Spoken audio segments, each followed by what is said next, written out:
Good morning po mga paps. Kakatapos po natin ihatid si Aya sa kanyang school. Araw po ng Monday. January, anong date? 11. January 11 na po ngayon. 2026 at dito naglalabas si Mama Ryan. Pag magbabalaw, natulungan natin si Mama Ryan. Balawin na yan ano? Banlaw time! Laba-laba! Araw ng Monday. Every 2 days po. Schedule ng laban ni Mama Ryan.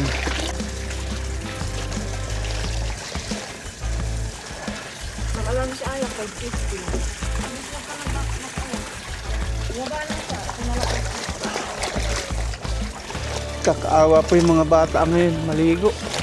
Malamig yung tubig sa umaga. Ayan, naliligo. Sisigaw-sigaw. Namalingkit si nanay. Namalingkit. Si nanay. Lagi din nasa gripo. Araw-araw. Kami nila eh. Tatlo lang. Arwin. Kawawa ang braso. Dadalaw lang sila ni nanay. Meron din tayong dalawang apo. Oo. Dadalaw lang sila.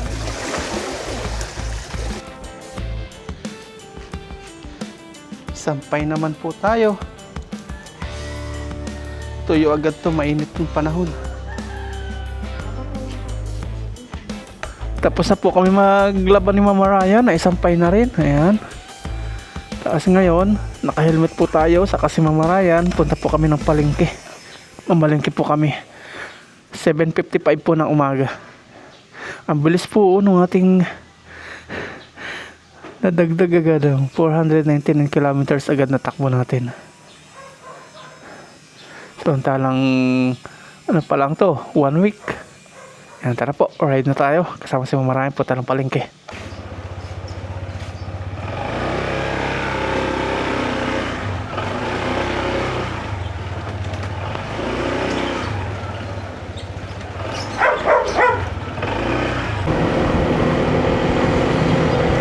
Angkas na po natin si Mama Ryan sa ating likuran.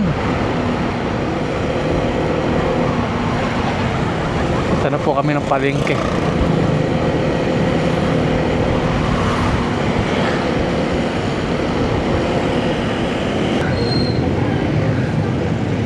Pinakyaw na po itong isang lane. Makiano tayo. Pag di ka dito marunong sumiksik, talo ka. Kung di marunong sumingit. Ganyan pong kalakaran dito sa Pilipinas kapag walang traffic enforcer. Pag hintayin mong maubos, nako, abutin ng siyam-siyam. Kaya singit na singit. Singit pero safe. Tapos dito naman yung kalsada binakbak, hindi binalag sa dati. Kaya ngayon ito isa sa nakapagpabagal. Yan o, ang lalim yan. Kaya ginagawa ko, doon ako dumadaan sa gilid. Hindi medyo malalim. Kawawa ang gulong.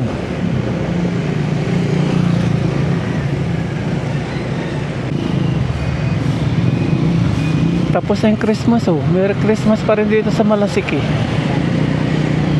Nandito na po tayo sa bayan. Park lang po tayo dito sa munisipyo.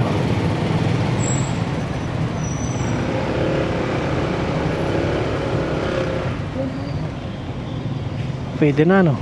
Tinanggal na yung tali. Pwede na. Dito para na ng mga ADB pala.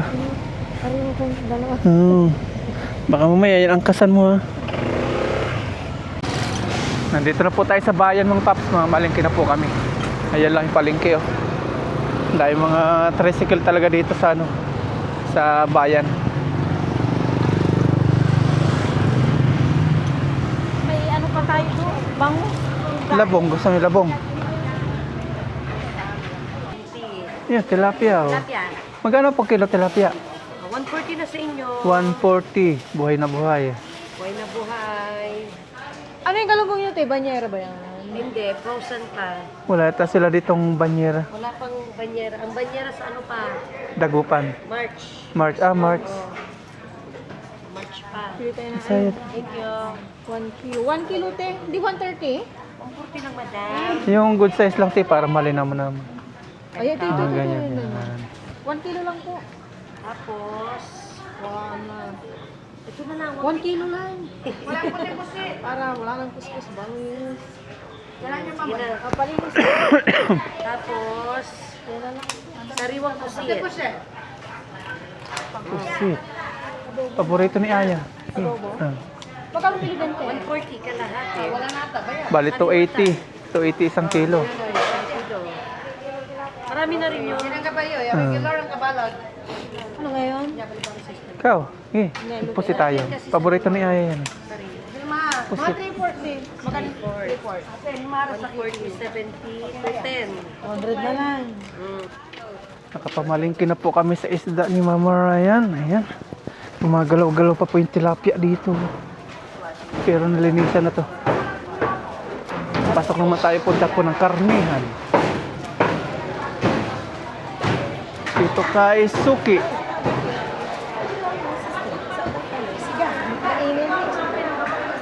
Ay, ang ginis ako yung magto sa ito po sa'yo.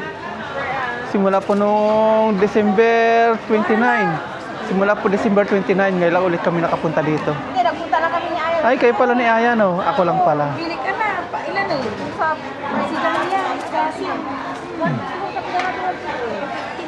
350. Natita pa nila.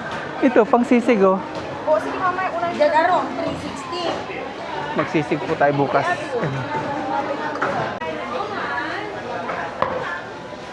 Ayan na po yung mascara. Oh, yan. Kulang ng maliit. Ha? Magkano yan? Isa kalahati na. Isa kalahati. Times 3 to gamo.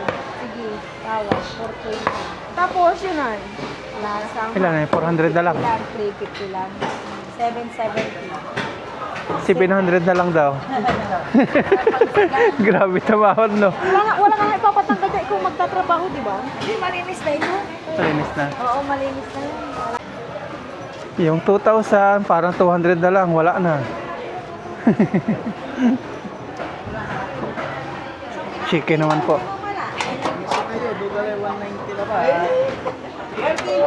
Magkano kilo ngayon, kuya? 190. Ah, nagbaba, ano? Dating 2, tinawa. Next to yan siguro pag ako na naman, 150 na. Ah, nagwa 150 pa yan. Hindi, joke lang. Hindi na. Yan ay yung mga baba, no? Depende kung walang chicken. 1 kilo? 1 kilo lang, ah. Antang aray, agaray, malinang mo pa yan.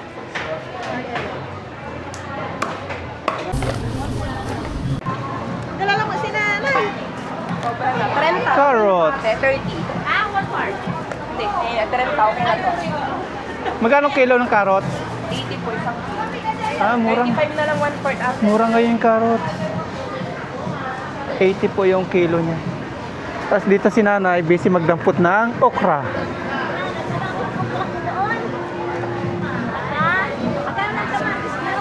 Tapos kalamansi. Magkano kilo niyan? Ano na lang ngayon? Tama ba 30 awa?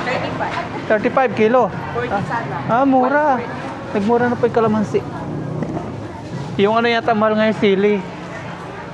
1,000 yun, oh, sili.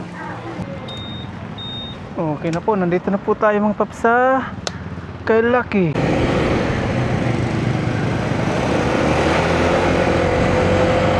Uwi na po kami sa bahay.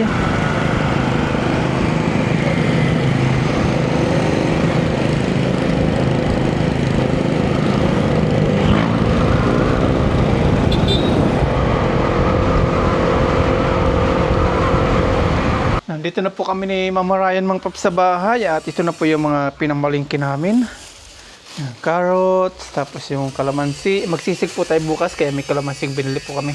Tapos itong carrots pang supas. Tapos may bawang, sibuyas, patatas. Tapos ito may pang hindi po ito pang prito at pang gisa na langis, pang ano po ito, hilot, lana ko tawagin. Tapos ito po yung pusit, isda, tilapia, saka pusit. Diyan natin yan baka magtulo.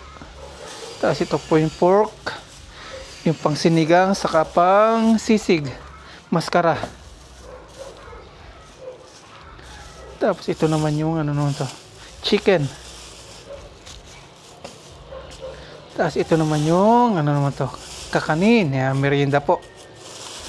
Yung ito, pichi-pichi, kutsinta, puto. Ayan. Magkakape po tayo tapos mayroong kakanin. Grabe. Mahal na pong bilihin. Ito po lahat, sa matotal, 2,000 na po lahat yan. Tama? 2,000 no? Hugasan na po natin mga paps yung mga pinamalengke po natin ng mga karne.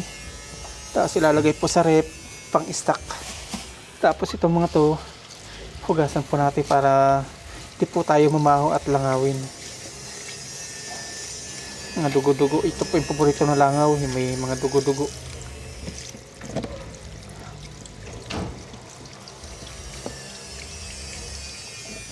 Manok. Pang ano to, yung adobo. Ito mga paps yung maskara ng baboy. Pasintabi po sa mga kapwa natin hindi kumakain po ng karning baboy. Nilalagaan natin muna tapos ihaw. Masarap po ito. Sisig.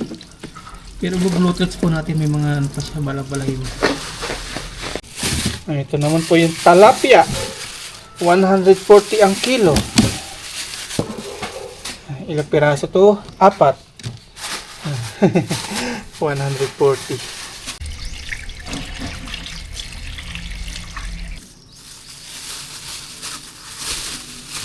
Ito na po yung ipapasok po sa loob ng freezer sa rep. Tilapia, yung manok, yung pork, kasi maskara. Dito sinamaray ng bahala ang pasok sa loob. Linisan naman natin yung pusit. Yung po yung pang lunch po namin. Ito na po yung pusit mga paps, pang lunch namin. Magugulat si Aya, may pusit. Papalakpak na naman yun. Thank you, Mama! Maprisit naman si Aya kasi pag nagpapalit din ako sa bed. Hindi nalinisan ni ate ko. Baka may naiwan. Magka-thank you yun. Thank you, Ma. Pag nagpapalit ako sa bed. Ito yung ano, ngipin. Ay. Dati ang tawag ko dito mata, ngipin. Masarap po ito kapag naipon. Adobo, sarap ito. Tinatanggal lang itong ano niya, ngipin. Tapos, pwede nang kainin yan. Ito po yung kanyang pinakampang nguya. Ayan, kulay itim na yan. Matulis to. Kahit pa pag nakagat yung kuko natin, masakit to. Ating daliri pala, hindi lang kuko. Ano to, purong laman.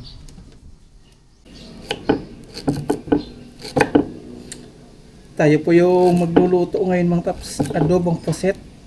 Namis po natin ito. Medyo matagal-tagal na nating dinaluluto ito. Merienda mga paps, mamaya po natin ituloy ating ginagawang paghiwa at pag-ayos po sa ating merienda. lulutuin.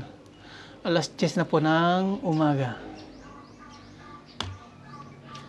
Cheers! Cheers! Kape po kape! Thank you, Lord. Tapos may puto, may kutsinta, yung pichi-pichi kay Aya.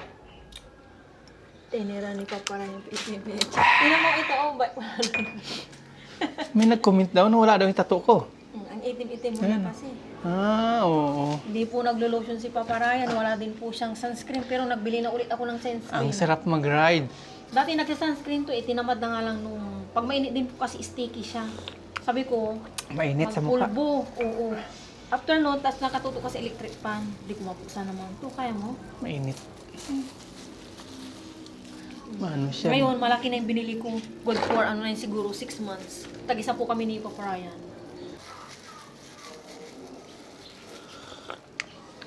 Exam na pala nila Aya bukas ano? Nagdapat, ano pa, next week pa. Ang Thursday pa yun. May ano pa siya, cheese. Ang luwag-luwag pa sana ng pagre-review nila. Kaso wala eh. Malapit na po pista dito sa Malasaki. Next week. Kaya matatagal na tayo ano ulit, overnight camping. Pero magra-ride po tayo, hindi muna overnight. Punta tayo dito sa mga party-party dyan. Nakapag-merienda na po tayo mga paps. Ngayon po, magluluto na tayo. Gigisa po muna natin. Pagsamasamahin na po natin yung ating luyas, sibuyas, bawang. Since mabigat po si sangkalan. Kaya ganyan. Agoy! Pag medyo luto na po yung ating mga ricado, lalagyan na natin si pusit. Lalagyan na po natin si pusit. One by one. 1, 2, 3, 4, 5, 6, 7, 8, 9, 10. Ano ba? Saktong 10 piraso ah. Ngayon, lalagyan na po natin ng paminta. Tapos lagyan natin ng kaunting Himalayan salt. Kasi lalagyan pa natin ito ng toyo. Kaya kaunting Himalayan lang. Bagong-bago yung suka. Tuyo muna lalagay natin.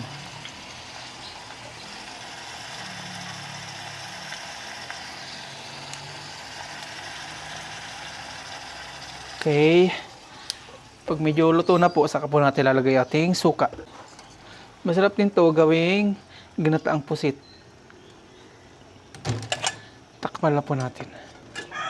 Yan, nakulo-kulo na po. Di po pwede ma-overcook to. Lagay po natin ng suka na siya. Tansyahan lang. Okay. May natin haluin. Ayun, nagbaklasa na po yung mga balat niya. Pwede na natin haluin ngayon. Lasahan muna natin. Gaya ng sabi ko, di pwedeng ma-overcook. Kukunat na, liliit pa siya.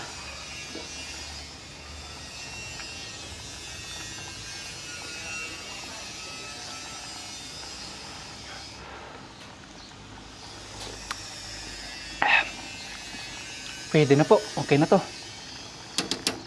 Kakain na po tayo mga paps. Nandito na po yung aming estudyante. Yan na po si Aya. Si Mama Ryan. Ito po yung ating pusit na niluto. Kakain na po tayo. Adobong pusit. Nagsabaw po siya. Dumami. Na po, dati ganito pa tapos na po kaming kakain. Pare ka na. Sabay niyo po kami kumain, pero bago po yun, pray muna ako. Lord, maraming salamat po sa araw na to. Naway lagi po kayo pag-ibig gabi. Amen. Amen. Litsit. Baon na yan. Sisigaw-sigaw po kanina si Aya. Nakita niyo yung pusi. Si Papa Ryan po, ang dami niya nilagay na kanin. Pero pag ako yung kukuha sa sarili ko, sabi niya, uy, daig. Hati na tayo dito sa egg yan. Tinirang ka ni Papa, sabi ko, sa akin na yung egg. O, diba, lablab ka ni Papa talaga. Hindi, joke ko lang. Ay, ano ba yan? Joke ko lang yun. Nagpupusi ako nung buntis ako sa iya. Sabi nila, wag ako magpusi. Pangit ito sa buntis. Hindi, baka... Pangit ilabas. Hindi natin alam. Kanina, malaki ito. Lumiit sila yan. Papahati ko pa nga sana kay ate eh. Oo nga. Mahal. Aba. Hindi hinahati ito. Kain po tayo, kain. Kain po. Lord, for the food, unas para po sa inyo, kain po tayong lahat. Ito na sa bago. Ano, nagtubig to, no? Ito, tubig talaga yun. Yung iba na ito, mahal ko, pinapatuyo nila. Gata, Ano ba ka? masarap. Gata. Eh, luya yan niya. Kainin mo yung luya yan sa baga. Kitara mo.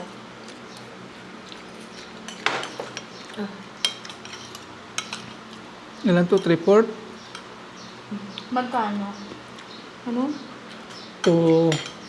Sa 200. 250. Pumasok na po si Aya mga paps sa school niya. At dito mga paps kanina nag-message po si BDO. About po siguro dito sa ipinadala sa amin na gold card na credit card pala. Yan, kay Mama Ryan meron ding message. Isa po yung message sa amin. Nakalagay po dito. Yan. Screenshot na lang po natin para mabasa nyo rin. Nakalagay po dito, we are reviewing your video installment card application. Meron siya nakalagay na reference number.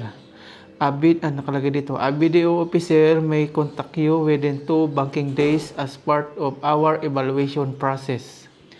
If you did not apply for a BDO installment card, immediately call BDO contact center. Yan, may binigay silang number. Tapos yung sinabi nila may para sa aming protection, huwag namin bibigay OTP. Tama naman. Kasi pag binigay po namin yung OTP, maaring makuha pa yung ating account. Yan. Ang masama lang po dito, bakit nagbabangko lang tayo, tapos gusto pa nila mag-credit card pa tayo. Tapos tatawagan pa tayo kung nakalagay dito, kung ayaw natin. Hindi naman po tayo nag-a-apply ng credit card, pero pinadalan tayo. Tapos sabi po nung iba sa mga comment section, nabasa natin, ang pinapadalan lang daw nung credit card na gold card is yung mga may milyones sa bangko. Mali po, wala po kami milyones sa bangko.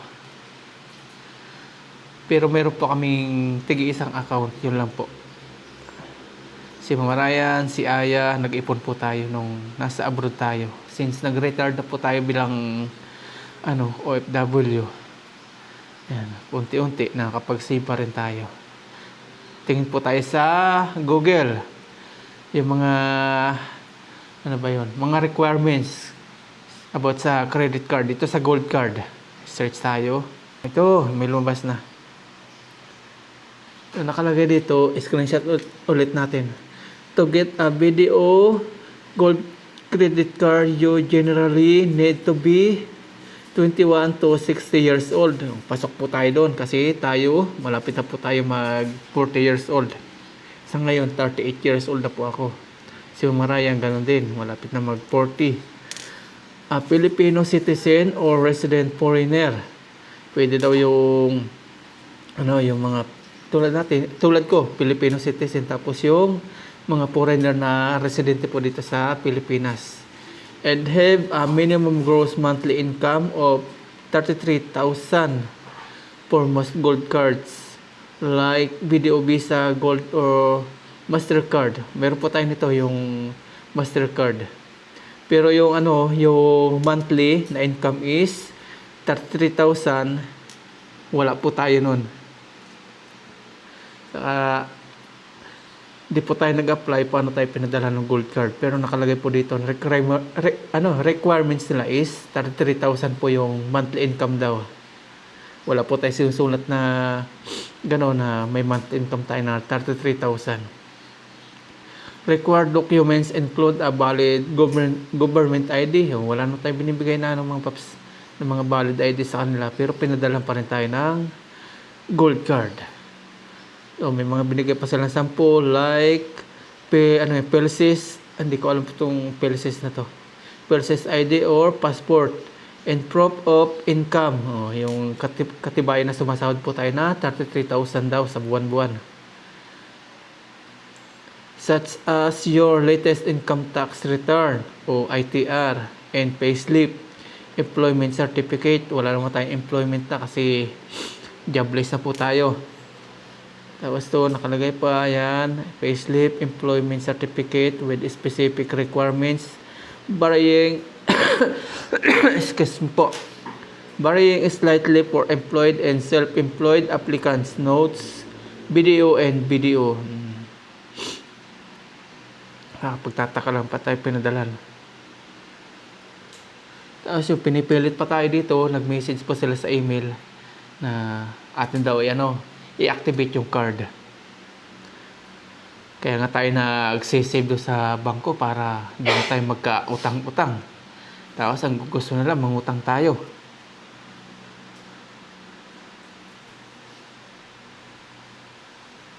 Ngayon lang po mga paps yung nakalagay doon at hindi ko po alam kung bakit pinadalan tayo. Siguro di lang po kami pinadalan ng ganito ni Mama Ryan. Siguro lahat po na may mga nakabangko doon sa BDO. Yan. Pero wala po kami milyones mga paps. Baka tayo nun, mapasukan dito sa bahay. Sabihin, uy, mayaman pala si Papa Ryan saka si Mama Ryan. Pasukin natin yun, nakawan natin. Wala po kami ganun mga paps, kamilyon. Pero ito, di na po natin na-activate to para di na po natin magamit. Yan. At yung sinasabi po nalang tatawagan tayo, di po natin alam kung tatawagan nga tayo. Tapos pag tinanong tayo kung activate natin, sabihin natin di tayo kukuha.